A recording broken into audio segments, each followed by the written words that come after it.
Bo was at my home in Pasadena after last year's Rose Bowl game where Michigan had that great victory, and we were celebrating. And I happened to have a program of the 1951 Ohio State-Michigan football game, and that was the last game that I played in Michigan, and I showed Bo this program, and in the program was a picture of the Ohio State coaching staff.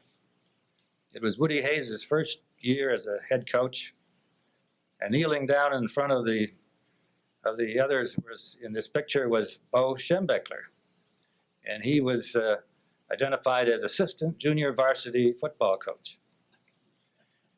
So Bo asked me, he said, what was the score of that game? I really didn't remember, but I knew we had won, and I thought it was 14-0. So I said, Bo, it's 14-0. He said, no, it wasn't. He said it was 7-0. So I asked a couple of other friends from my era that were also there celebrating with us, and asked them if they could recall the score of that game, and they all backed me up and said, sure, it was 14-0. Bo said, no, he said, I'll bet you your house it was 7-0. He then proceeds to dig into his press kit, and sure enough, he was right. The score was 7-0. So now Bo owns my house in Pasadena. A little later, though, I asked Bo, I said, how come you could remember a score of a football game that was played some 40 years ago?